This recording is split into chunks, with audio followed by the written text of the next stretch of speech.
I'm Drew Barrymore, and you're listening to the Ravens podcast with Simon and Dom. Well, thank you, Drew Barrymore, for that wonderful intro.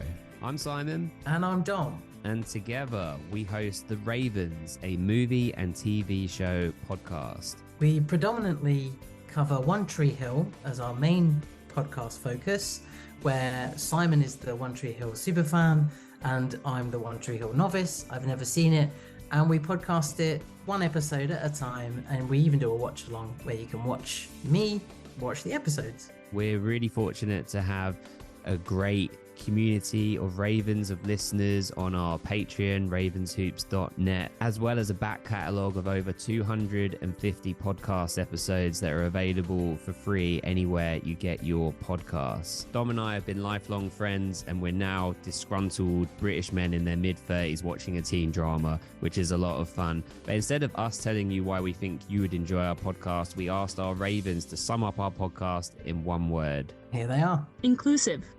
Entertaining. Family. Community. Unhinged. Unique. Unpredictable. Enablers. Enjoyable. Delightful. Entertaining. Absurd. Witty. Inappropriate. Friends. If you'd like to find out more about our podcast, you can at ravenshoops.net or Follow us on Instagram at Ravens Podcast.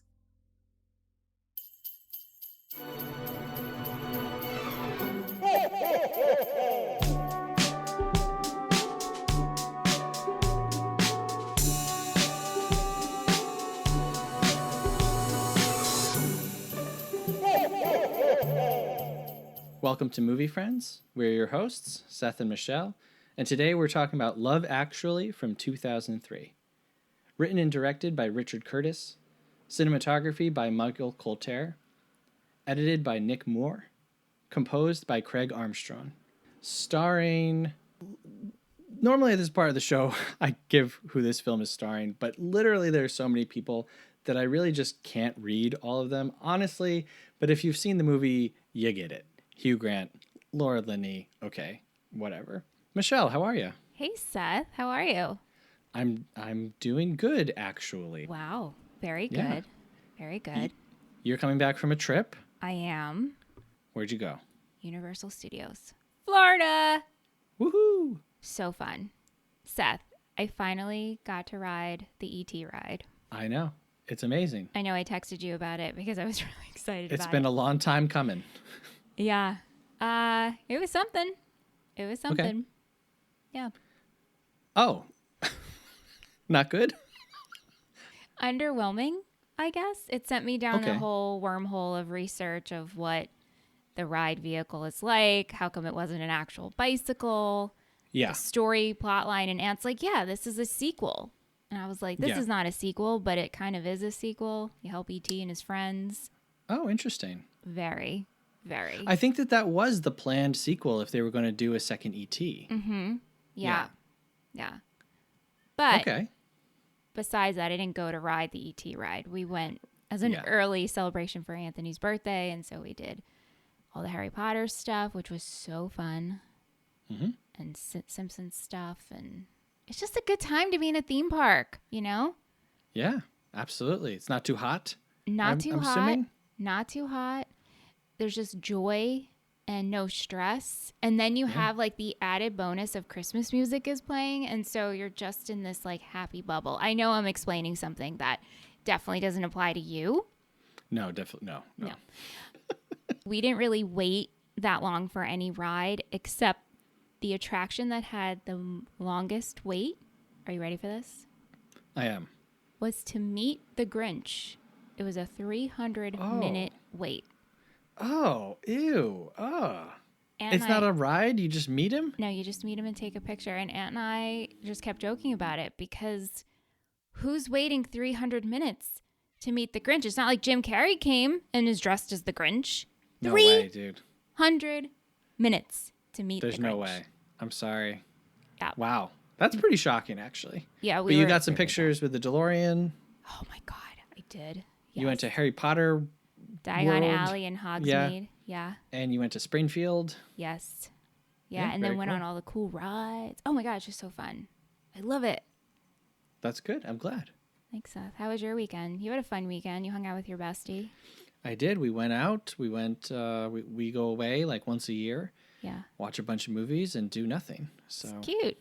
Yeah, I saw 3 movies in theaters and. Wow. Yeah. Okay, I rode the movies. You watched the movies. There you go. There you go. So we got some emails. Yes, I'm so pumped for this. We got an email from Betsy. She's responding to our episode on Home Alone. Always pick Betsy. One of our fastest growing episodes, I will say. Really? Yeah. You think it's for Samuel?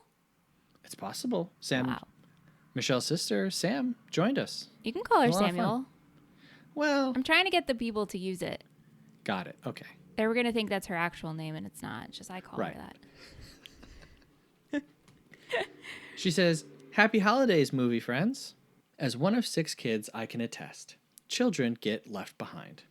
My parents once took 2 cars to the grandparents, and each thought they had my brother with them. They got home to discover he was missing and called Grandma, who said he wasn't there.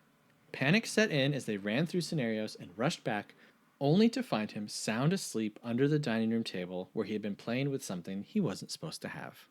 And I want to know what that was." Oh my God. "Hiding in the clothing racks was an Olympic sport of shopping with my mom. She usually just searched for the racks that were giggling. Our favorite pastime was sliding down the stairs using a detachable ladder from our bunk bed. One time my youngest brother was in the way, and this smacked him in the head, resulting in stitches and a scar he still has." Betsy and her siblings are a kid's movie from the 90s. You think so? Oh, 100. Everything she's describing, I need to watch it. Okay. And also, I kind of want to be a part of it. Let's call it Heavens to Betsy. That's cute. She says, "All this to say, cut Kevin's parents a little slack. They're probably trying their best." Okay. All right. Thanks, Betsy. Thanks, Betsy. We also had asked for a proof of life email from Yes. Hannah from What a Picture Pod, and we got it. I cannot share it because the only thing she sent was her phone number.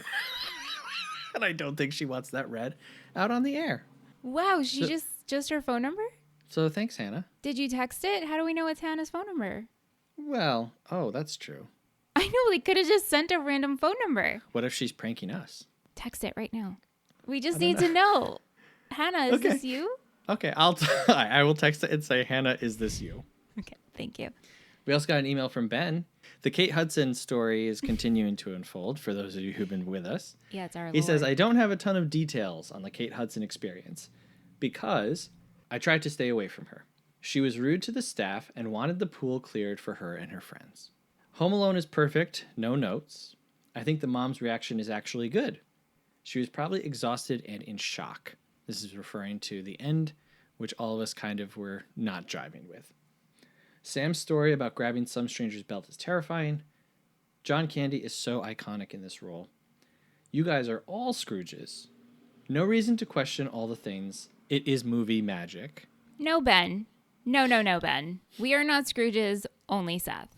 I agree. "P.S. I quote this movie on a regular basis. P.S.S. Mitch is Buzz. Ha ha ha ha ha. P.S.S. This might be one of my favorite scores ever, and I hate Christmas music. P.S.S. Evict a Spider is hysterical." God, poor Charlotte. Very quickly, we want to remind everybody our live show is coming up. Just about a month away. Got to make your travel plans. It's going to be a ton of fun. Every time you say it, Seth, I get the anxious sweats. What's funny is I've been saying it's just about a month away for like 2 months now. I know. It's going to be like a day before. Like, it's just about a month. It's about a month away. Yeah. So, Michelle, this is like a big episode. It is a big episode. One, we have some awesome guests. Yeah. From the Ravens podcast. We've got Dom. We've got Simon. Mm-hmm. Our two mates from across the pond joining us to talk about Love Actually. And 2, this time, this is a movie that I haven't seen. I know. So normally when Michelle hasn't seen a movie, before we talk about it, we go to her pre-watch thoughts. But this time, I'm the one who recorded them. So let's hear what I had to say.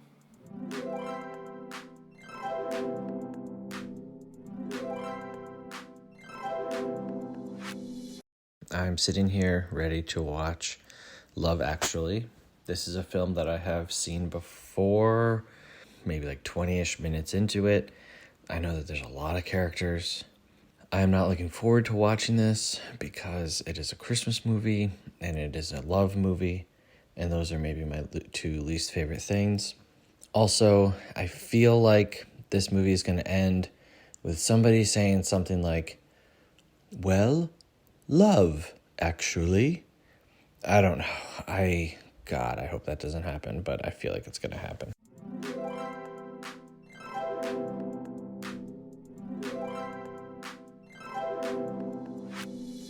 So I remember why I turned it off, and I will mention that in the discussion. So we'll get into that. And also, I was wrong about the movie ending with someone saying Love Actually. Mm-hmm. It's in the beginning, which I guess stuck into my brain, and I just kind of forgot it. How did you like being in the seat of not knowing a movie and doing a pre-watch thought audio? It was okay. I was tempted to actually go to my mic setup and record it all nicely, but I was like, yeah, I don't really care. No. What? That's no. Yeah, the vibe has got to be live and tactile. Correct. Yeah. I think we should just go over to the conversation with Simon and Dom and, let them do the talking. Yeah. Also us, we're talking too. So here's our conversation with Dom and Simon on Love Actually.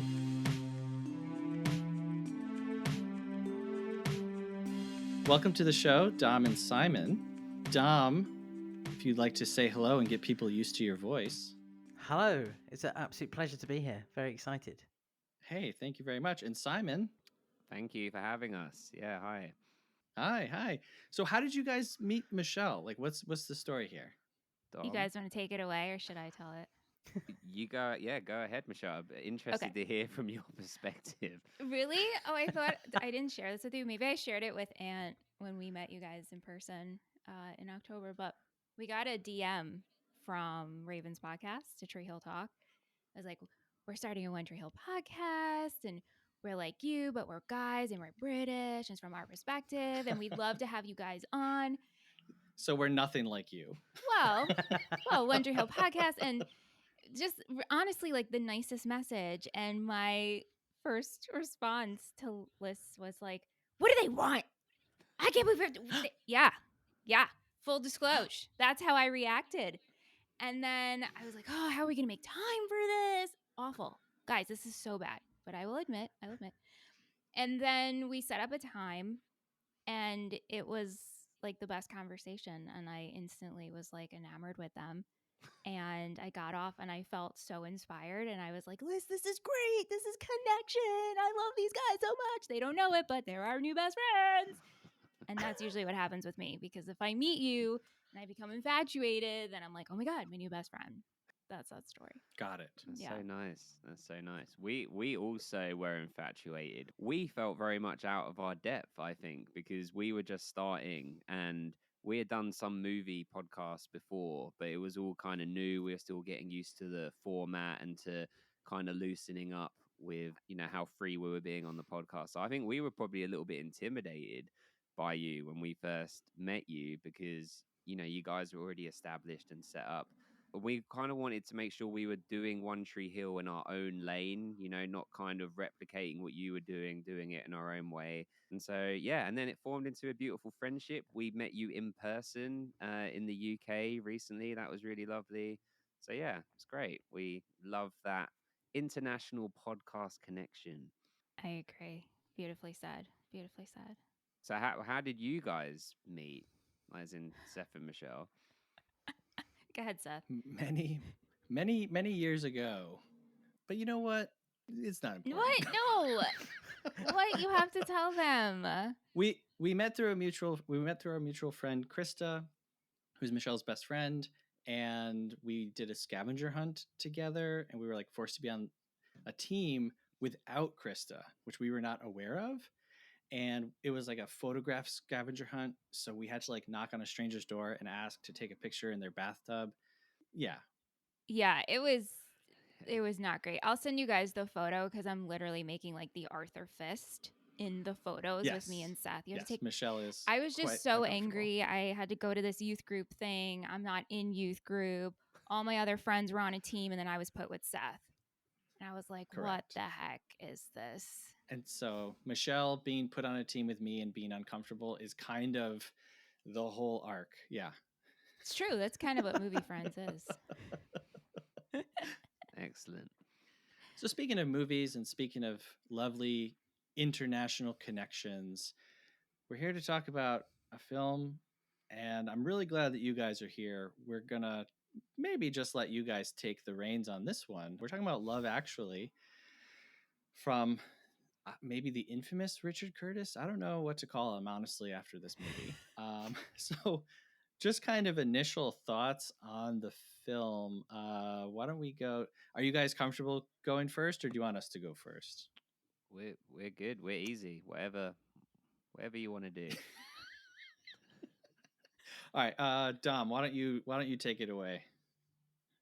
Okay, so I rewatched this film today for the podcast, and I haven't seen it probably since last Christmas, right? And this is the sort of film where I never really pay full attention, but I was, giving it attention today, making sure that I have enough to talk about with you guys, and I don't want to embarrass myself. And the only thing I could think of the entire way through was, this is the most British film I have ever seen. Are you gonna? Do you get it? Do you understand it? This is literally one of the jokes in it. Some of the things they say. I was thinking, God, this is really for. I think it's really for an English crowd of the early 2000s, and I don't think it's internationally transferable. Like other films are. So that's my kind of initial thoughts on it from today. Do you, and if you don't, it's totally fine. Do you have an example of something that maybe jumped out at you as uniquely British? Making fun of all the Americans. I mean that with a lot of love and respect. Yeah.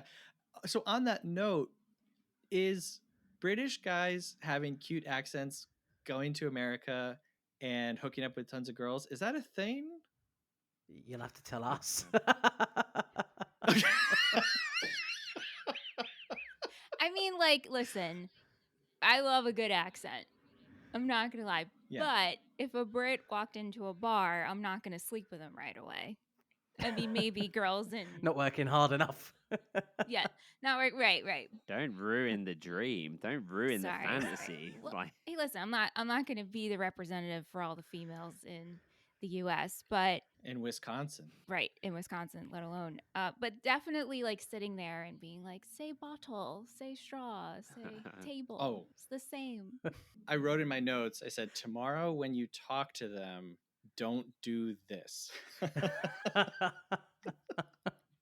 Can I just say I got a real big chuckle when we have the language school and everybody's learning how to speak the language they were trying to learn. And they say Milton Keynes has many roundabouts.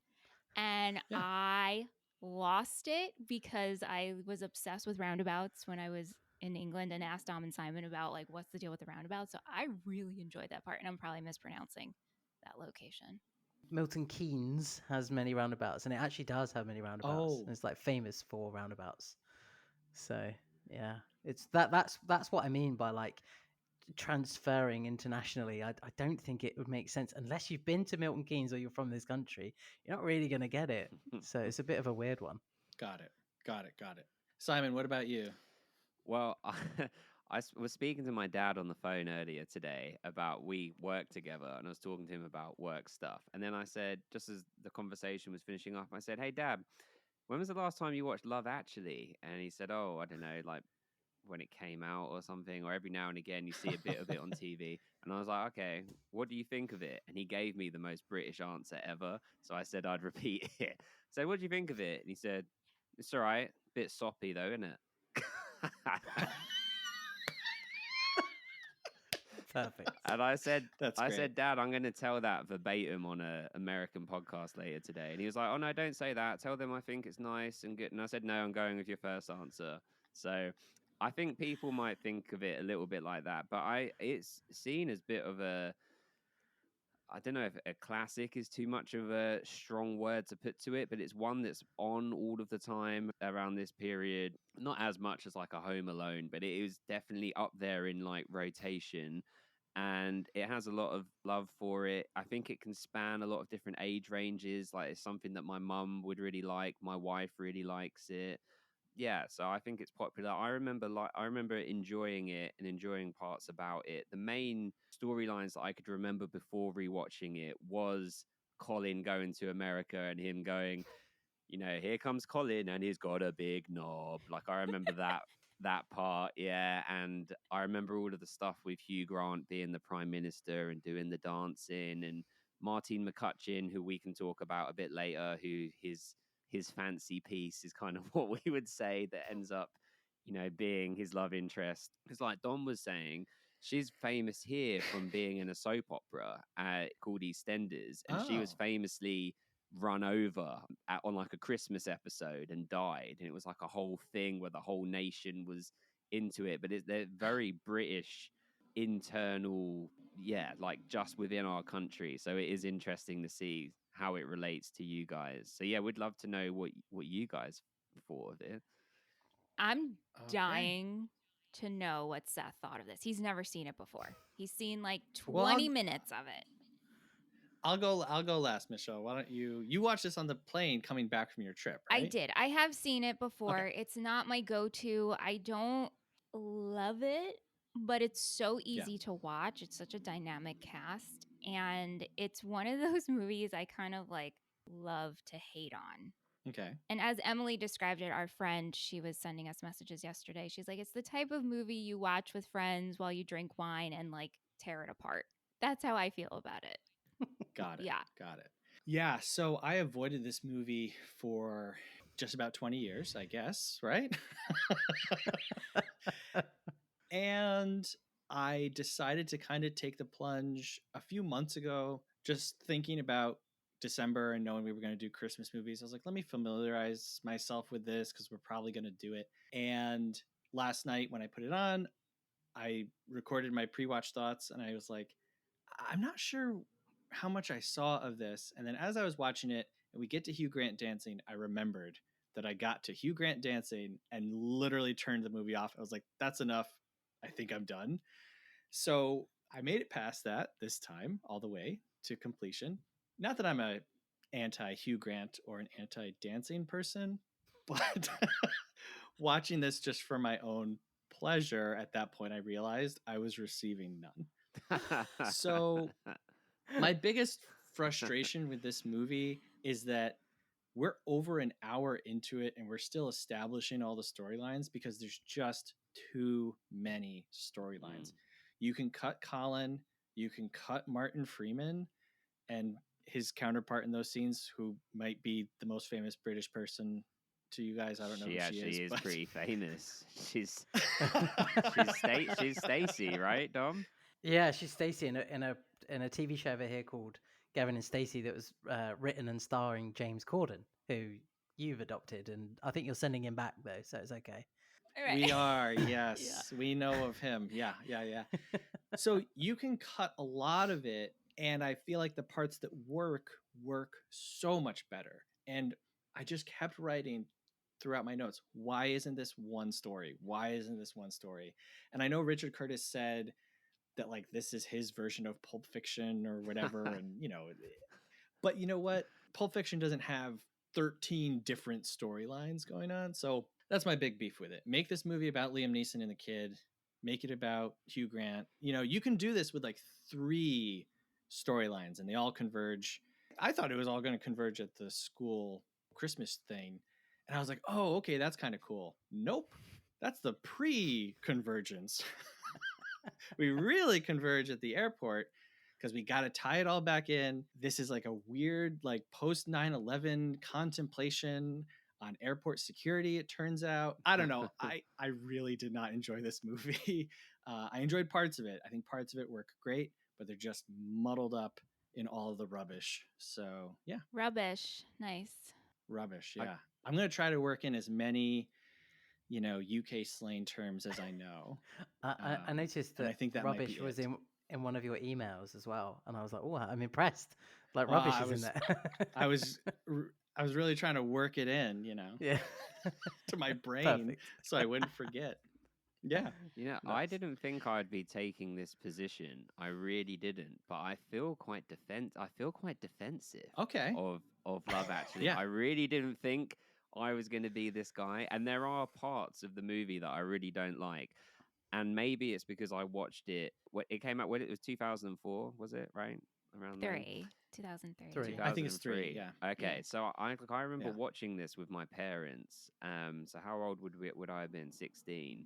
And I don't know. It's kind of nostalgic. It's a weird time when you're 16 as well, isn't it? It's a weird time of life, but I think it also birthed a certain style of movie because this got replicated loads, didn't it? There was like a New Year's Eve version where there's so many different storylines. There's like a Valentine's Day version, so many different storylines. I don't think any of them ever got it right. And I certainly agree that there are so many storylines. And then being at the airport at the end meant nothing. It was meaningless. Like, why are so many people at the airport all of a sudden? We never knew anyone was going anywhere. Like, right. It made no sense. But in particular, what actually really bothered me this time was Alan Rickman, rest in peace, legend. Yes. Dom, shoot the glass, please, one time. Shoot the glass. Thank you. But his storyline, it really bothered me. Like, it's so infuriating because Emma Thompson, so wonderful, and she is kind of like a national treasure in the UK, but like a great wife, a great mom. Like, there was no reason, like we weren't shown any nuance as to why he would be swayed into I mean, it looked like he was going to have the affair, right? He kind of got caught out, and that's what stopped it. It's like he didn't ever come to a realization of, what am I doing? How could I? Or, oh, I was going a midlife crisis. I'm so sorry. This, that. We didn't get any of that. It was like he fucked up, and then there was no rhyme or reason, and she just had her heart broken, and there was no vindicating part for him. But what I remember when I was younger was finding it so funny when Rowan Atkinson's like putting the lavender in the bag and all of that stuff, which is funny. But now watching it as like a 36-year-old, married guy, I just think, oh, Alan Rickman, what are you doing? Well, not him, but his character, it's just so infuriating. But the rest of it, I quite liked. Like, there's some comical moments, some silly moments.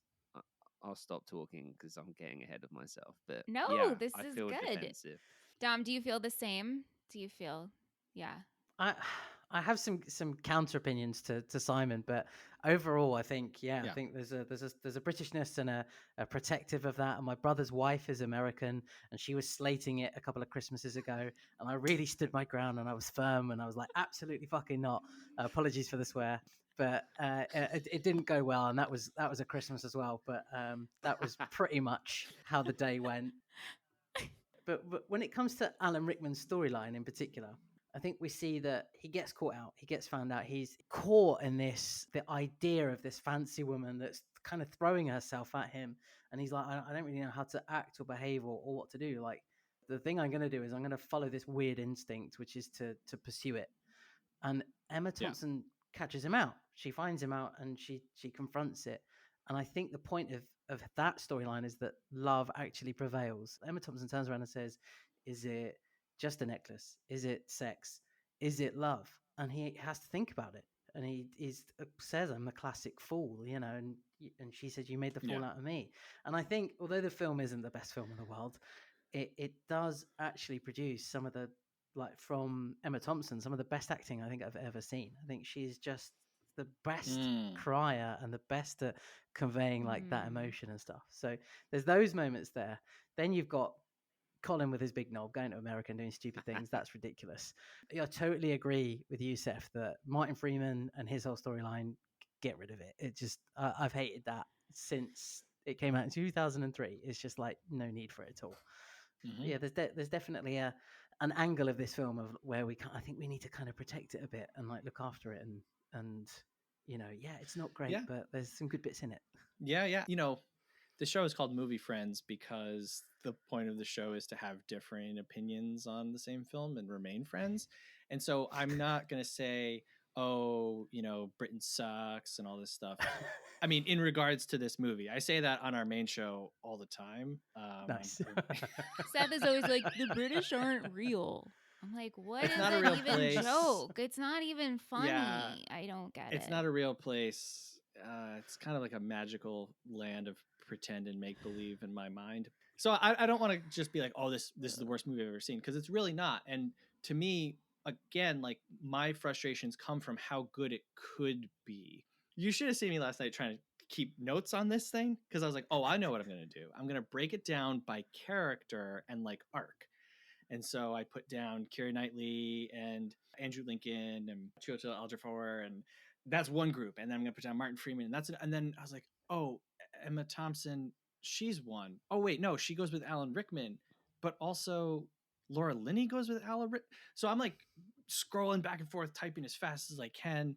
And I was like, I'm going to pick one, like my favorite storyline. And I ended up picking 3. And I agree with Simon and Dom. When we get Both Sides Now by Joni Mitchell, not the original recording, it's an older version. It's an older Joni Mitchell singing Both Sides Now. And I think that that's for what Emma is doing in this scene as an older woman who, she says, Joni Mitchell like awoke me to being emotional or something, something like that. Now this younger woman is coming in trying to like scoop up her husband.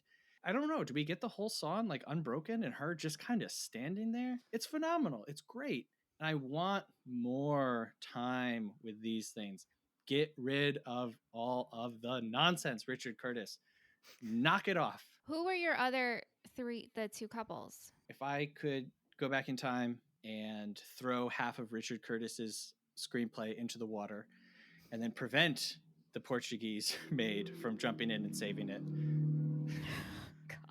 I would. Is it stupid or is it brilliant? Come on. Continue, please. I would keep Alan Rickman and Emma Thompson. I would keep Hugh Grant and the woman who gets run over by a car. And I would keep Liam Neeson and the kid. And again, they all meet at the school concert, and that's where the movie ends. You don't need the airport. Who wants to go to the airport? Come on, get out of here. Yeah. Okay. With the Liam Neeson storyline, Daniel and Sam. I love Sam. I think that Thomas Brody, I think he's a great kid actor. I wanted to know your perspectives because Simon and Seth, you both have sons, and if you felt differently watching this. I liked how much he wanted to be involved. I didn't like that we had to keep throwing around the term stepson. Why did we have to keep making that a point? Why couldn't we just said son? He says it a couple of times. Also, Emma Thompson, who I love, why is she being so mean to him on the phone with his wife passing away?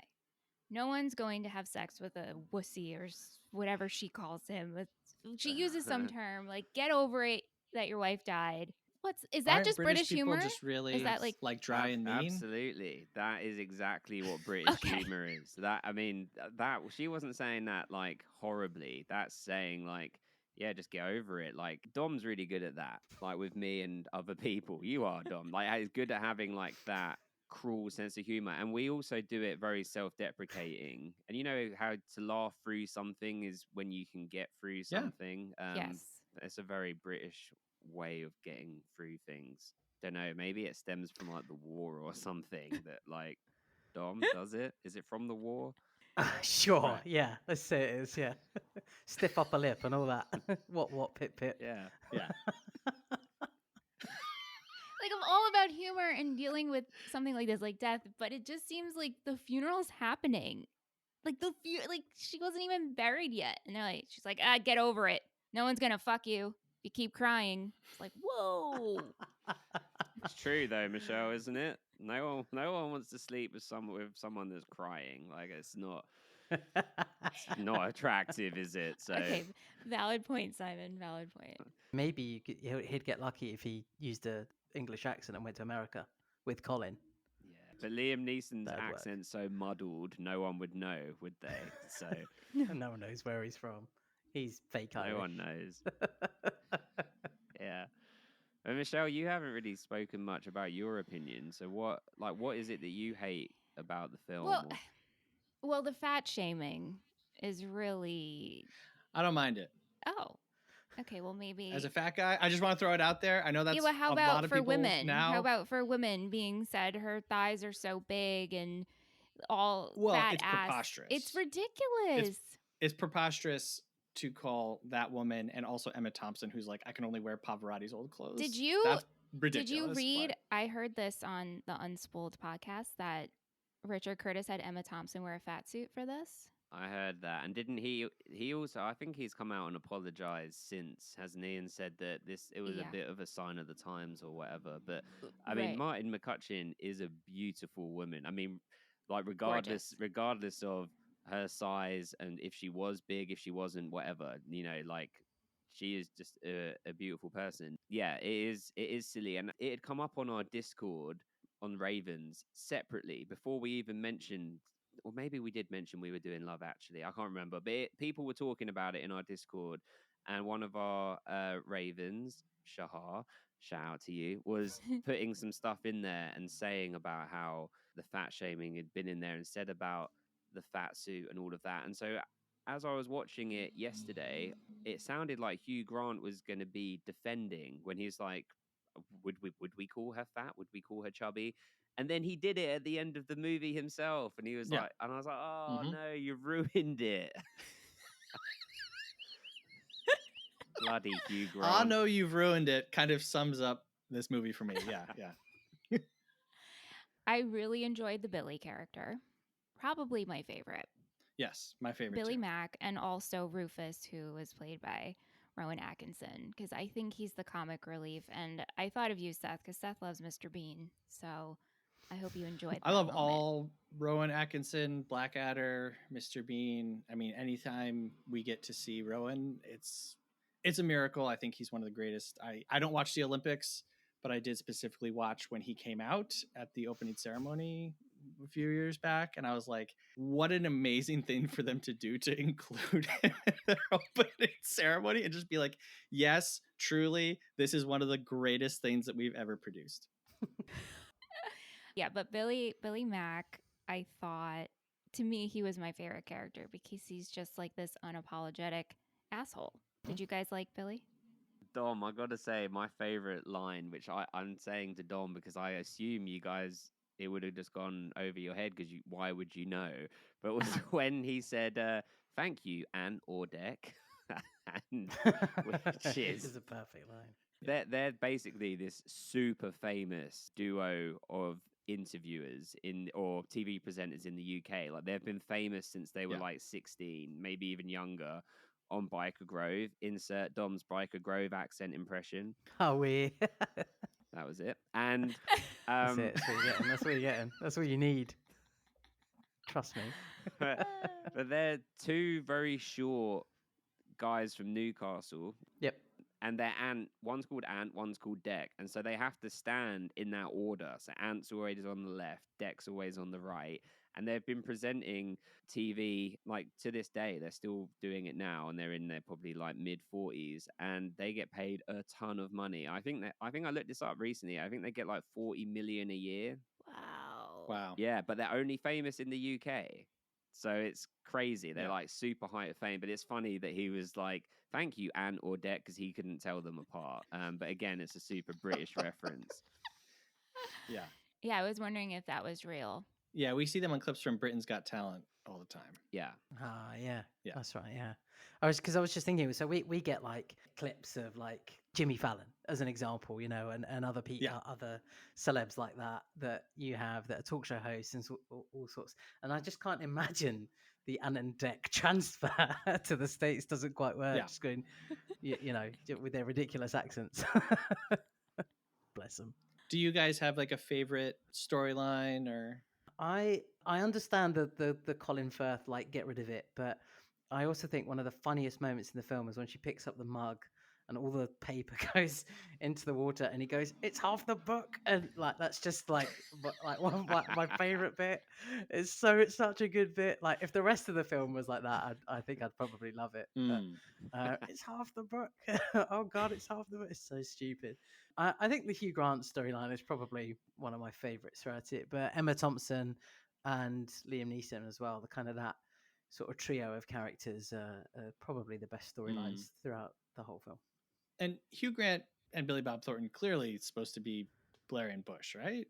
Yeah, I thought so. Well, I don't know about I don't know about Billy Bob Thornton, which one, but it seemed like Hugh Grant was meant to be a sort of Tony Blair, and Tony Blair in 9/11 and the Iraq War kind of like ruined him towards the end. But before that, he was like untouchable. Like as a prime minister, he was having the golden era of being like probably the most favorable politician of our lifetime. Dom, would you say? Yeah, at the time, yeah, definitely. And go back to just 2 points that kind of got skipped over a little bit. Dom, I completely agree with you about Emma Thompson's performance, by the way. It was outstanding. And now I'm thinking about that storyline a bit deeper, and I'm thinking, oh my God, it is more nuanced than I thought. This movie is great. And then, Michelle, I've forgotten the other point that you said, but it'll come back to me. Yeah, sorry. Please keep going. Well, Simon, what about you? Did you have a favorite? Oh, yeah. I think the Hugh Grant Martin McCutcheon one is really good as well. I like how Hugh Grant in real life is kind of like a miserable person, but he is also can be really funny. Like he can be a dick for sure. I've seen it. People have seen him in interviews be really douchey, but he also has super sarcastic sense of humor, and he is actually really talented. Like some of the stuff when he's like knocking on the door and he's like, we're just going door to door this year. And like, he is very charming. And the way that when he's caroling and he turns and his like security guard or police officer's got the really deep singing voice, like those moments are really, are really funny. And him and Martin McCutcheon actually like make a good couple, like aesthetically. So I did enjoy all of that. But I did also like the Colin Firth storyline as well, with all the miscommunications when the subtitles coming up, and as they're all going towards the restaurant at the end, and Aurelia's sisters saying, this English man's trying to buy my sister, or whatever they're saying. All of that being sold stuff. as slavery. Right. All of that stuff's very funny. It's also really sweet. It has like a nice undertone, and I guess that's showing that love can supersede language, and all of those things. So yeah, I'd say those two. Why is that funny? What are you laughing at? Fuck you, Dom. What is your problem? No, I'm just laughing at when Colin Firth's character first meets the Portuguese girl, and he's like, "Oh, Eusebio," which is a Portuguese footballer from like the 70s, and that's all he can say is like, "Oh, Eusebio," and it's half the bloody book. It's just all his lines are the best lines. Yeah. When Colin Firth's character goes away to his little retreat, why does he need someone there every day? Like at first, when the woman comes, like, "Oh, I found you a cleaner," but why is she there every day? Did that bother anybody else? It's because he's rich. Well, yeah. Okay, right. We're going over the course of, I think we start out 6 weeks to Christmas, and so she might not be there every day. My biggest gripe with that is, I'm sorry, you have 6 weeks to talk to somebody. You're going to figure out a way to communicate with each other. Like, they do. That part really with, like, drove me crazy. Looks and body language. Barely. But their whole thing is miscommunication. Every line that they say, the other one says the opposite of. Yeah, that's funny. Colin Firth. Oh, I'm sorry. Colin Firth. I don't want to mess up the two Colin F's. He got the biggest laugh from me out of this movie, where I like laughed out loud when he goes to his family's house and he's got all the bags. And the whole family comes to the door and they're like, Uncle Jamie, we love Uncle Jamie. And he's like, I have to go. Also a very good line where he's like, a man's got to do what a man's got to do. And I'm like, okay, Colin Firth, sure. You're not like storming the beach here. Like, dude, whatever. But then everyone just started saying, we hate Uncle Jamie. And it's like such a weird little set piece. But I don't know. I laughed.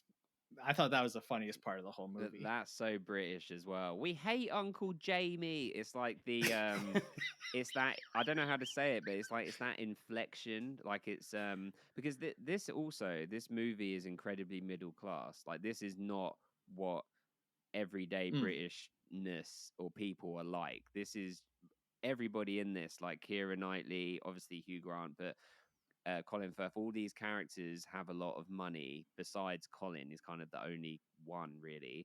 And so that little part was a little bit more like, oh, that's and when they're knocking on the doors and seeing the different people when he's looking for Martin McCutcheon's character, those little "we hate Uncle Jamie," that's very, I don't know how to explain it, but that's very British. That's like true to life in some ways. Wow, I love it. It's the same as the kid in the car when. So I think Martin McCutcheon is probably on the working class side. By the way, just going to put that out. Yes. In this film. Yeah. But when they're in the car and the octopus kid is sat between them, and he's halfway through like basically saying, "I miss you," and like want to be with you and I love you, and the kid just goes, "We're here." It's so fucking annoying. But that is like typical little British kid. It's so stupid. I mean, I thought that part was really funny because Hugh Grant was just like, "Oh, wow, that was really close." Literally right around the corner. Right. Yeah. That was very funny. I also did get a good laugh from Spider-Man face Wise Yeah. Man for some reason. Yeah, I thought that was a fun little visual gag. Yeah. Yeah, I did really like that. What did you guys think about the whole two best friends and Keira Knightley in the middle of it? Now, you two are best friends. Can you tell me how this would go down, if it would go down? This was like really weird to me because these Peter and Mark, they're best friends, and yet one of them has never spoken to the fiance, but we're in love with her.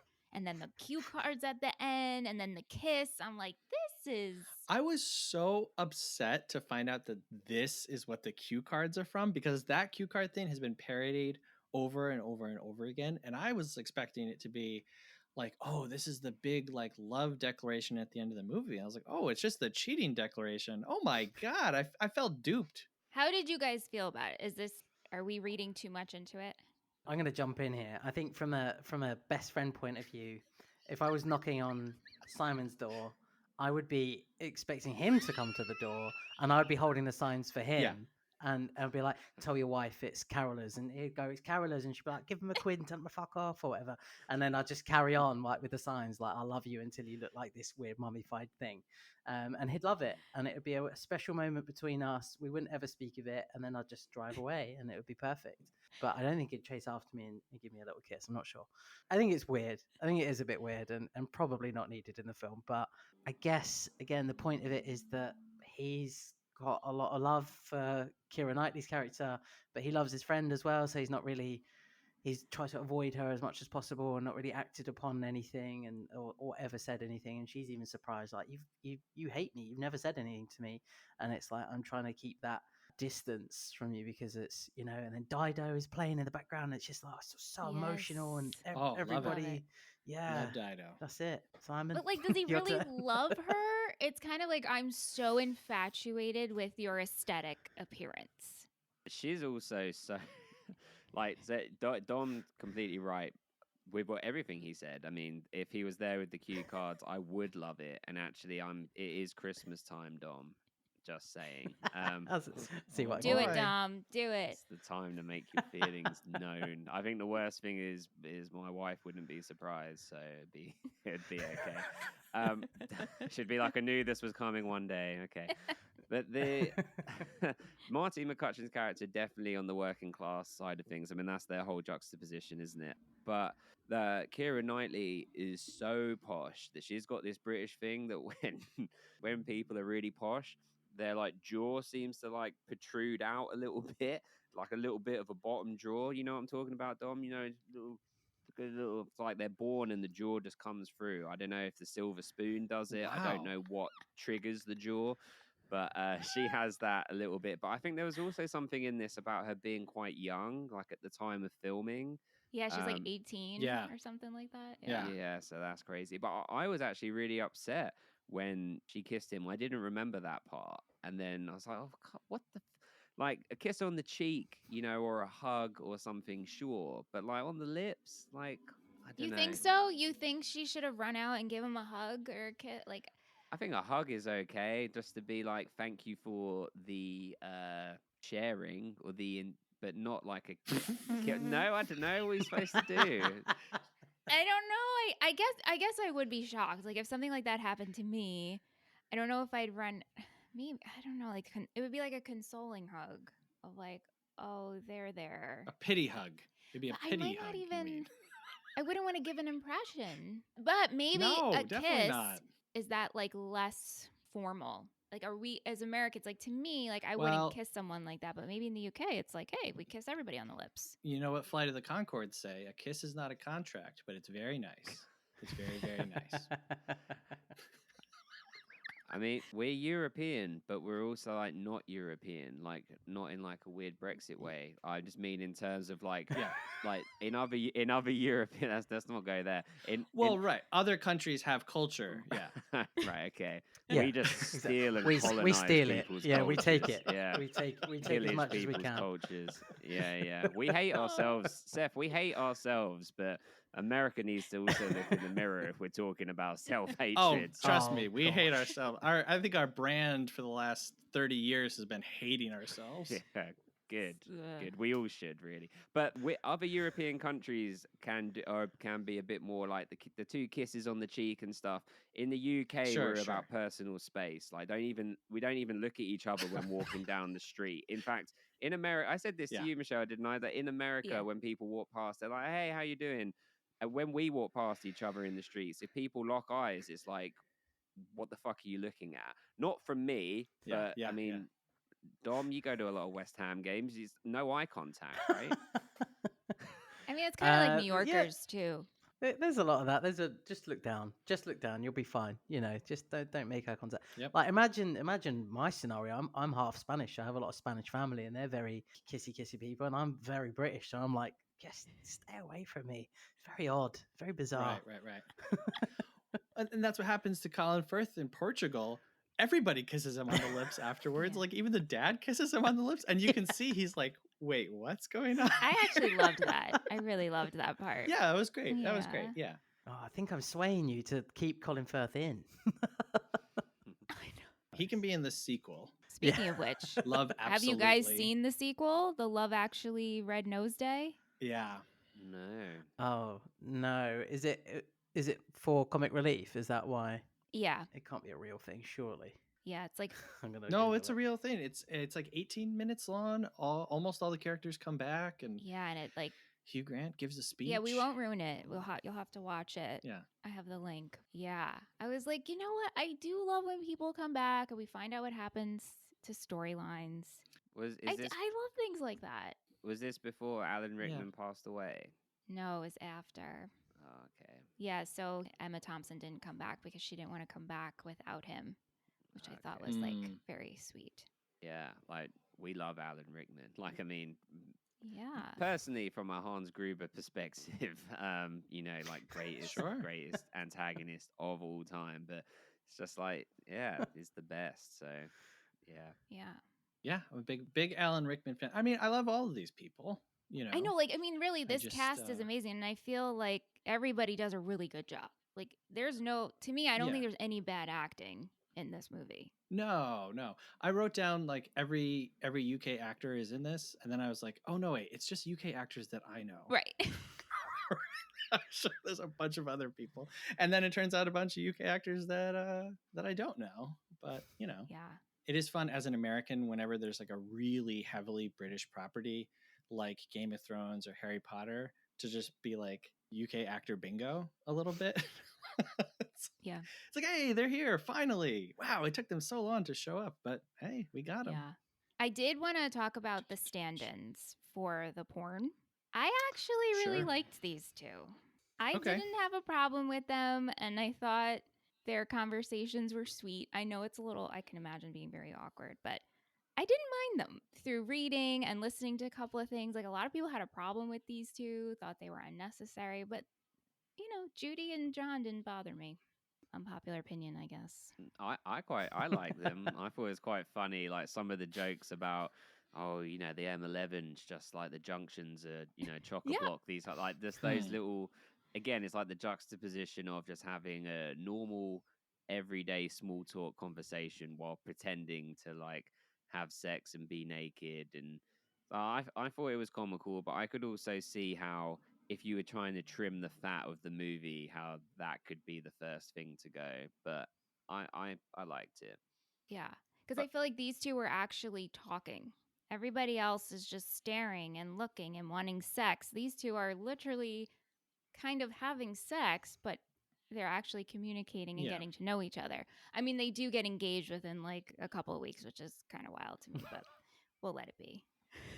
No, not Married? not necessarily, because we see them. They get married, but it's like the next year when they're at the airport. Is it the next year? When the American girl, yeah, when the American girl comes back.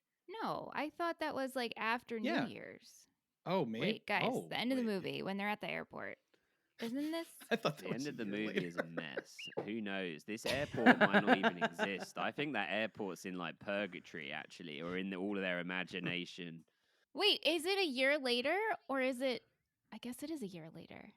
I don't. Maybe it just felt like it was a year later to me because I had grown a year in the span of watching this film. How did I? Like, we all just watched this, and to me, I was like, I am oh, after curious New Year's. though. Yeah. Dom, how did you feel about the Martin Freeman stuff? Yeah, I didn't think it was necessary at all. I would have taken it out. I thought, yeah, there are some good moments that, yeah, when he mentions that, oh, you know, Junction 13 is a nightmare because all motorways in this country are a nightmare. And there is that moment where he says, oh, I really liked, you know, talking to you and getting to know you, or like having someone to talk to. It's really nice, you know. But yeah, I just thought it was it's just a bit much for the film. It's not really entirely relevant and doesn't really fit in with other people's storylines. Like, they're supposed to blend, aren't they? And it doesn't quite work out. Just so happens that the guy that's directing them is Colin's best mate, and that's it, really. That's the only connection. So they see Colin's.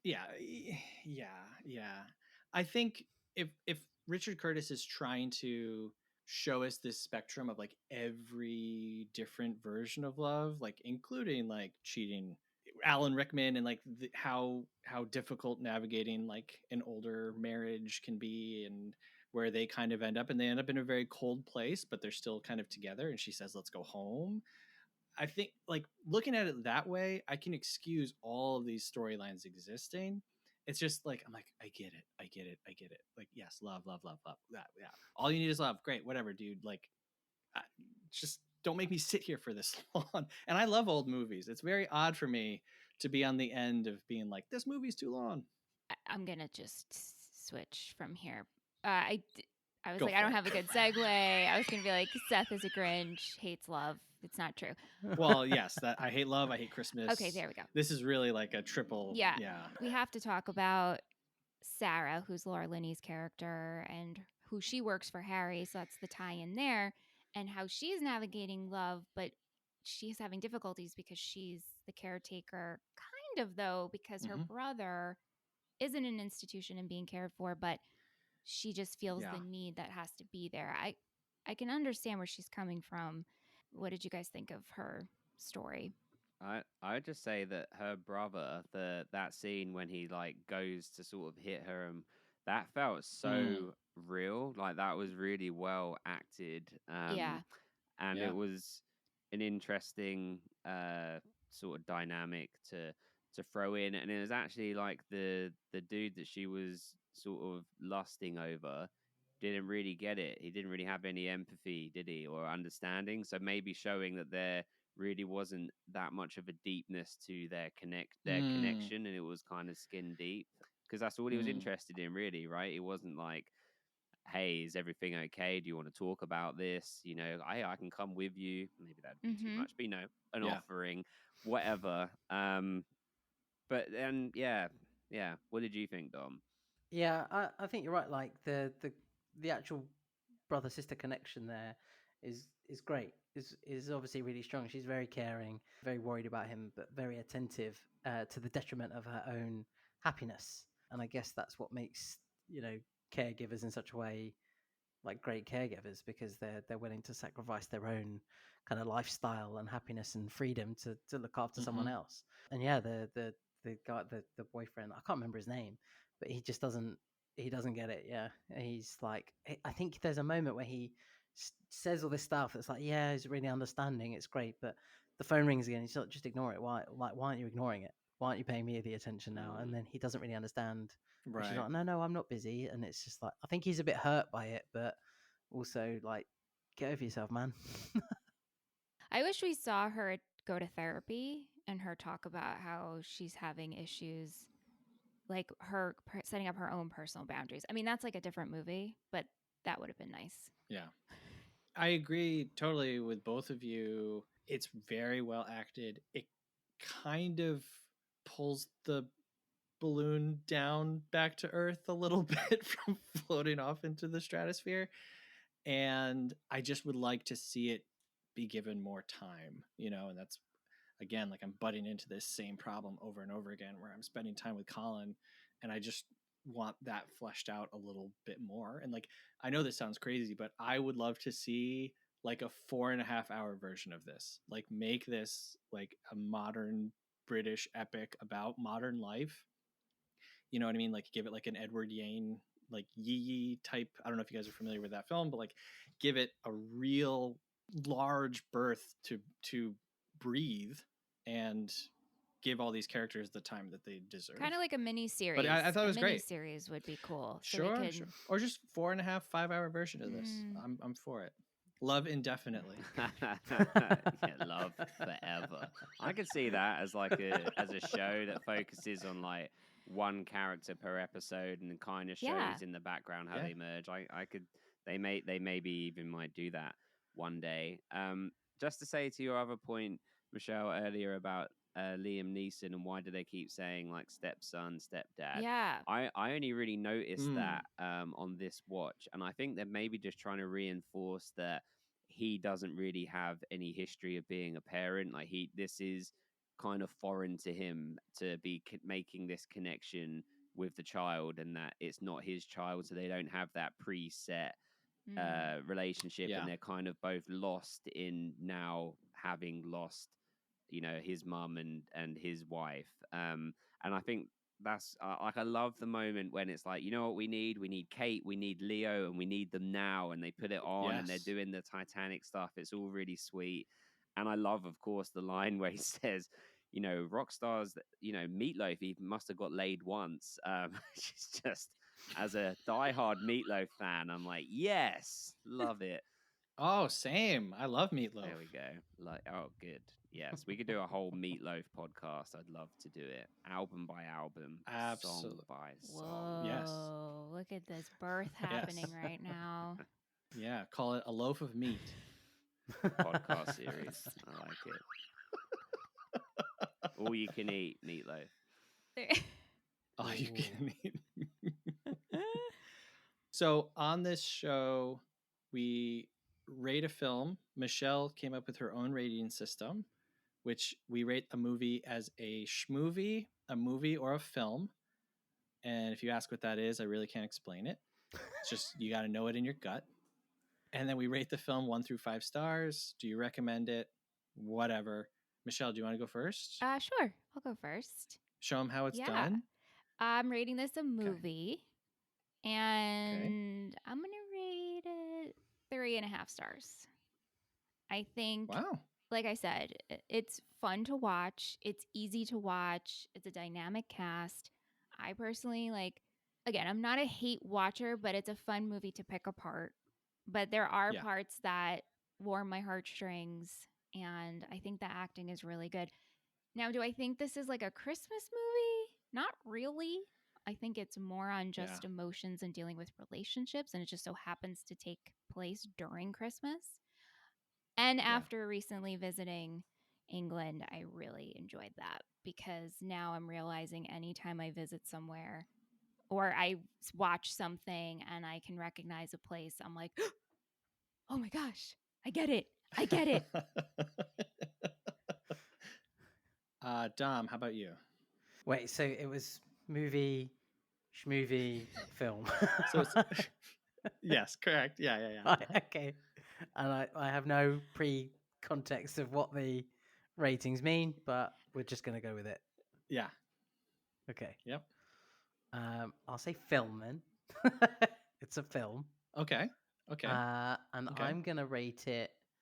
I'm going to give it a 3. I think it's solid, sort of little 3 kind of film, because we've got to protect this sort of British film a little bit over here. And I think it is a Christmas film. I think there's a lot of funny elements. There's some great actors in it. there's some great performances in it and some great jokes, but there's also some not so great stuff in it as well that could have been removed. So I think for that, as a roundabout way of saying it, I think it's kind of like middle of the road. Just like Keen's, right? Yeah. Oh yeah.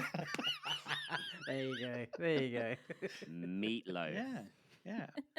I learned something. Yeah. All right, Simon, how about you? I would call this a movie. Again, zero context, but I'm assuming it's like a popcorn movie. Like Michelle, like you were saying, you could drink some wine. You could be chatting to other people while watching it. You don't need to be like gripped to it. I would say 3.5 also, I think is good. We rate out of 10, so I guess it's like a 7. So were you thinking that's low? Mm-hmm. Is that why you're... Just the way that you guys have been talking, I was ready for 2 5 stars, but yeah. Oh, I mean, it's no Lock Stock, which I'd like to... I want to invite you guys on to the Ravens and let's cover Lock Stock. That would be fun. Oh, yeah, absolutely. I don't know what that is, but I'm coming. It's a British gangster film, and pretty much the whole film's in Cockney rhyming slang, or a lot of it's in Cockney slang, and awesome. It would be a lot of fun. Yeah, that's a subtitle film for sure. It's very different, like people's heads being like slammed into car doors and things, and this thing. Cool. But it would be fun to do. I actually, from talking about it with you guys, it's actually heightened my appreciation of it. Like talking about that Alan Rickman part, that had really stuck with me. And actually, I think, it's actually is more nuanced. And like you said, Seth, it's kind of showing that love survived. And you said as well, Dom, it's like it's sort of a continuation. Yes, they're not in the best place, but they've got through it, and maybe they will get into a better place. And other people, like it's actually a bit more in depth than I think I'd given it credit for. So I actually think I appreciate it more than I thought I did. So yeah. Wow. Very Seth, cool. Very cool. What are we doing? Well, Michelle, are you ready to have your mind blown? Oh my God. I don't know. Okay. I think that this is a film. Okay. I think that this is Richard Curtis's attempt at a film. Okay. And no shade to Richard Curtis. One of the first episodes that we did on the show was about time, and we loved it. Love that movie. We cry in the episode, and it's one of my favorite ones that we've covered so far. So, hats off to that dude. But I think this is a film, and I am gonna give this. Oh man, I'm gonna give this 2 stars. How? And I'm really between 1.5 and 2 stars. Seth. What? 1.5 to 2 stars? Yeah, because I think that this is just such a misfire. It's such a misappropriation of talent and finances and themes and storylines. It's just like you took great bits and just cut the heads off, tied them all together, and tried to make something new. I really am I'm very frustrated. Like I said, I think you need another 1.5 hours to make this work, and we don't get it. Okay, can I just ask one question? Is About Time the movie with Justin Timberlake where he's got time on his arm that's ticking down? No, that's In Time. Okay. Okay. Because I was thinking, okay, this is coloring things very differently. If you're crying about Justin Timberlake with his arm and the time, I was thinking, okay, we definitely were not. I never even heard of that movie. Oh, that's a wild. Yes. That's oof. That's dumb. No, About Time. It was 10 years later. It's Donald Gleason. But Bill Nighy. Bill Nighy's in it. Bill Nighy comes back. Yeah, Bill Nighy comes back. Lindsay Duncan, Richard Cordry. It's really Tom Hollander is in it. Okay. It's really great. If you haven't seen it, definitely. It's so good. Definitely Time travel, check it out. Fantastic. But done really well, and you cry. Done really, really well. Oh my gosh, you cry. Yeah. Okay. So I didn't cry at this one. So yeah, and honestly, I know I'm not trying to be a downer, but if you haven't seen this movie by now, I really don't recommend that you see it, because you might only see the things that haven't aged well. It's not full on Christmas. And so if you go into it I'm going to watch a Christmas movie, a lot of this stuff could translate to any other time of year. So yeah, that's it. I'm sorry. I really apologize. No, it's good. Can I just say, my wife and I just watched a Richard Curtis movie that just came out called Genie, which was, I didn't know that he had done it until afterwards. It's like here in the UK, it's on Sky, but in America, I think it's on Peacock, and it's kind of like a straight to TV Christmas movie kind of vibe. It was actually really funny. It's Melissa McCarthy is a genie, and it's basically like a Hallmark. Okay. The storyline, Dom, you could predict it and write it right now. I mean, it's a genie, 3 wishes, Christmas. But if you just go into it knowing it's actually really fun, like hour and a half. There's some good comedy in it. So I'd recommend that if you're looking for a modern day Richard Curtis movie that's just an easy watch. Awesome. I wanted to check that out. I saw posters for that. I was like, mark that. Alan Cumming. We love Alan Cumming. Alan Cumming. We love Alan Cumming. Rules, dude. Yeah. So guys, where can people find you? You go, Dom. I knew you'd do that. So they can find us. I knew it. They can find us on Instagram at Ravens Podcast, or they can go to our Patreon, which is ravenshoops.net. And yeah, all our stuff's on there. Come and have a listen if you think you're hard enough. Wow, I don't know if I've ever had a guest try to intimidate people.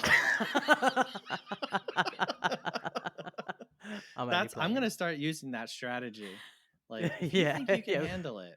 Yeah, you're just like psychologically testing. See if you can get through it. Yeah. Okay. All right. Very cool. Well, thank you guys very much. This was very awesome. And yeah, Michelle and I will come on. Michelle loves movies, like horror movies, stuff with tons of violence and really, really long movies, especially. So if you can find something, we could do a whole Guy Ritchie retrospective if you want. Just take 8 hours. We should. Do Lock, Stock, Snatch, The Gentleman. Yeah. Rock and Roller. The Sherlock Holmes films. Oh, did you do that? Absolutely. Loads. You've got so many to do.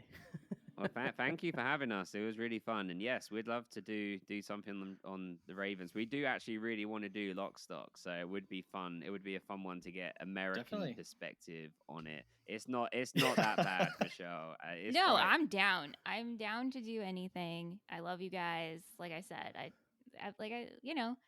was a. She does. She talks about you all the time. She does. She really. That might sound sarcastic, but she does. She's like, these are my favorite guys. I wish that I was doing a movie podcast with one of them. She has specifically said not both of them, though, that you're a bit too much all at once. But we're like Ant and Dec, though, but no one knows which one's which. It's a whole thing. We're also the same. We're the same height, so that confuses people. So we are. It's important that you know we're the same height. Yeah. Yes. So good. All right. Well, thank you guys. Thank you very much. Thank you. Thanks so much. Take care. All the best.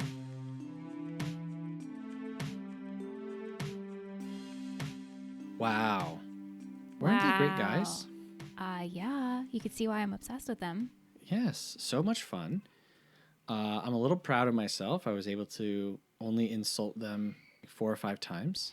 Yeah, I'm going to have to debrief with them when we're done and really get the tea of how they really felt and if they're able to come back. Definitely. Apologize for me. I'm not. Apologize I'm for just you. going to say that's who he is and what I have to deal with every week. Just say. Just be like, you know what? I'm done. I'm not even, I'm done. Can I be a Raven? Because I'm done being a movie friend. No, in all seriousness, though, I don't know if you feel this way, but I get really excited when I have friends meet and I'm the reason they're meeting. Yeah.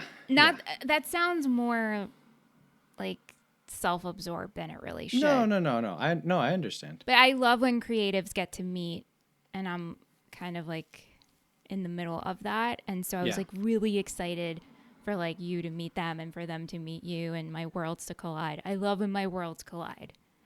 Hey, I agree. And that's why January 13th, Albany, New York, you got to come out to our live show Hangout. It's going to be fun. There's going to be people from all areas of our lives there. Yeah, I'm getting the anxious sweats again. Like oh my on cue. Every time you mention it, I get the anxious You got to come out to see Michelle's anxious sweats live and in person. Definitely don't smell me that day. The only thing I feel like we didn't really get into, because there's so much to get into, honestly. Yeah. Honestly. Is Bill Nighy and like how funny he is. And he really is like my favorite part. And I know that I didn't include him in like the 3 storylines that I would keep, but all of this stuff is really great.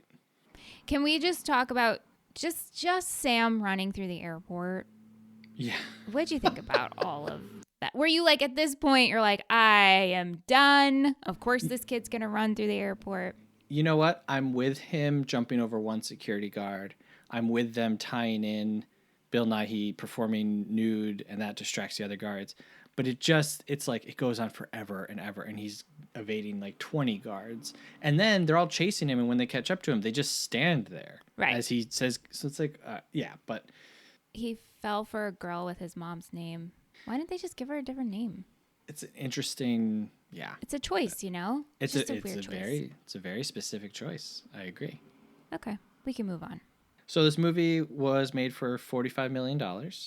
Goes on to gross $246 million worldwide. This is a big movie, man. I remember this movie from 2003, and everybody talking about it, and new Christmas classic. And so it's got a 64% on Rotten Tomatoes, which I feel like is pretty generous. 3.4 on Letterboxd, 55 on Metacritic, so pretty low. Ebert gave this 3.5 out of 4 stars. Who would have seen that coming? Wow. Not me.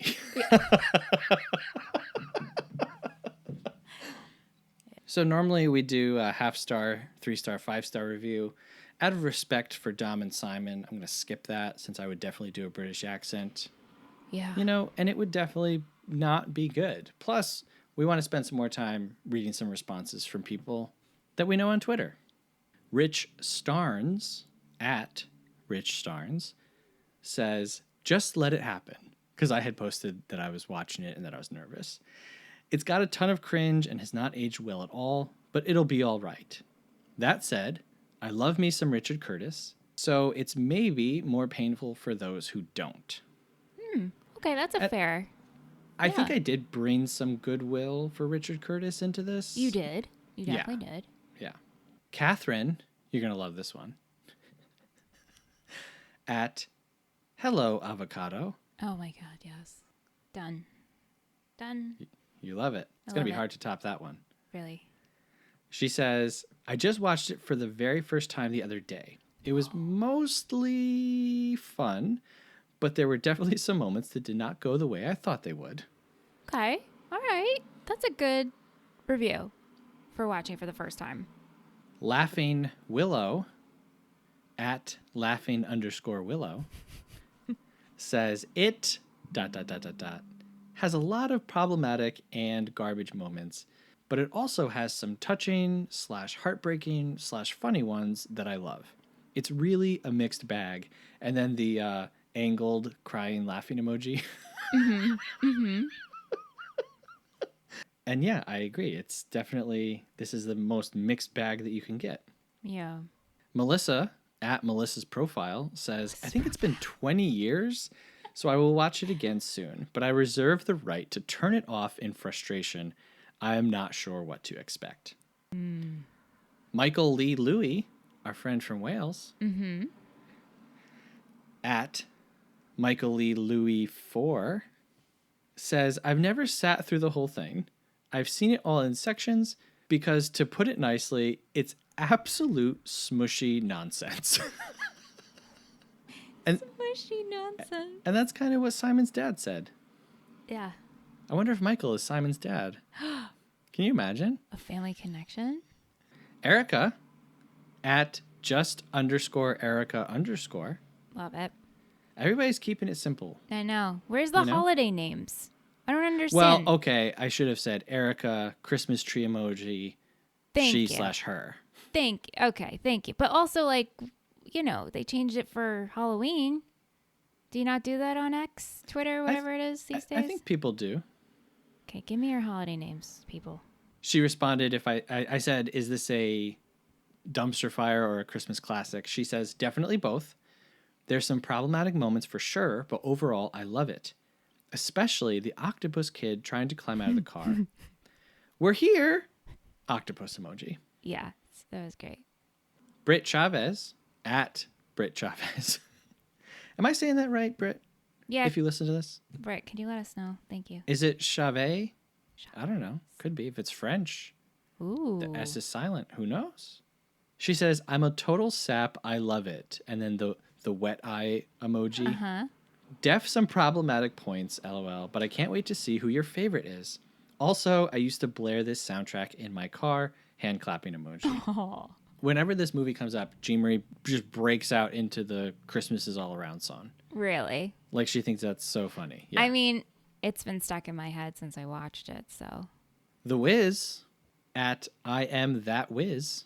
Whoa. Says, with the exception of the little parts with Bill Nighy, I was severely disappointed by it, especially loving Notting Hill and knowing it was that writer's next film. A number of stories could have been scrapped, and what was there just didn't have the emotional or romantic punch that his previous film had. I can't say it's a terrible film, but it's one where people profess their love for it, and I just wonder, but why though? I've never seen Notting Hill. Have you seen it? Yeah, it's good. Yeah, Hugh Grant, Julia Roberts, like. Right. Yeah, like, you know, on that alone, it's like, that's what it is. So if you like them, you're going to like it. I kept seeing things for like, go to where Notting Hill was filmed. When I was in England, yeah. Michael Del Vasto. It always surprises me that he has a Twitter, that Michael. At Mike Del Vasto says, Seth will hate it because he is the Grinch. And we haven't had our Hallmark movie yet where I make him love Christmas. I know, I'm waiting for that. Let's write it. I saw this movie 2 years ago because of a fellow Betty, Angelina. Shout out to Betty Angelina. Love Angelina. Who wanted me to understand the references in Ted Lasso. I think this movie is overrated. So the whole time I'm thinking he's going to be like, it's great. But nope. Nope. So does that make Michael a Grinch too? No, he's definitely not a Grinch. He's Mr. Christmas. ZDH at Zach D'Antonio. ZDH. Is that ZDH's theme song? It is now. ZDH. They say lots to talk about, both good and bad. But no one mentions how Liam Neeson in this movie is top-tier movie dads. Let's get him a drum set, talks to him like an adult, encourages his storybook ending of running through the airport and hopping in the car to catch the plane. And I agree. I agree. I mean, definitely I enjoy their rapport for sure. Yeah. This is really unrelated, and I meant to ask you this. Universal is a lot of the attractions are Minions based and like Despicable Me. God. We didn't do any of that. And Aunt was like, maybe we should watch those movies so we could understand it. Is it worth it? Oh, gosh. That is an awesome question. Send us an email, moviefriendspodcast@gmail.com. Should Michelle watch the Minion movies? I would really like to know people's opinions on that. I have very strong opinions on that subject. Let me know, peeps. That's it. We're done. Merry Christmas, everybody. Merry Christmas. Christmas all around me. That's not the words. I just know I feel it in my fingers. I feel it in my toes. There you go. Christmas is all around me. Feel it in my toes. Yeah, Bill Nighy. He sells that, man. Yo, he's so good. Yeah. He's so good. I want a Christmas album by Bill Nighy. I'd listen to it. Hey, if you would listen to that, send us an email, moviefriendspodcast@gmail.com. Also, if you'd listen to this, why don't you give us a rating and a review? You know what I mean? Pretend that we're Bill Nighy and, you know, we're cool and you're just showing your support for the old Bill man.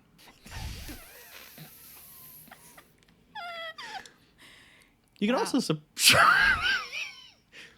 show your support for the old Bill man. Patreon.com/moviefriendspodcast. You know, $5 a month. You get access to all of our additional content.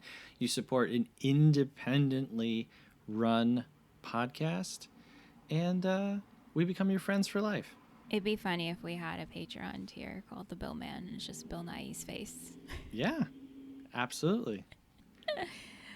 I want to be All in right. that tier. Oh, yeah. Go ahead. Still on Bill Nye. So this week we covered a Christmas maybe classic that I had never seen. And next week we're going to do one that Michelle has never seen. I am excited to do this one because we're going back to the 40s. We're going to be talking about It's a Wonderful Life, directed by Frank Capra from 1946. 130 minutes, which is about Love Actually length, right? And the two kind of go hand in hand because maybe neither of them are really Christmas movies, but they're movies that we associate with Christmas. You don't look excited about this one. Well, I know it's a classic, and everyone always gave me shiz about not seeing it. But it kind of became my thing where it's like, another year, haven't seen it. Let's see how long I can go. That's me with Love Actually, and it was 20 years that I know, but you saw like 20 minutes of it. Like, I've never seen any of it. Yeah. I do love Jimmy Stewart, so... Yes, you love Harvey. I do love Harvey. Are we going to do that? We'll do that during Mitch Month. Sure. Oh, that's a good one for Mitch Month. Yeah, we'll do that during Mitch Month. Yeah, but I guess my time has come to an end where I have to watch this movie.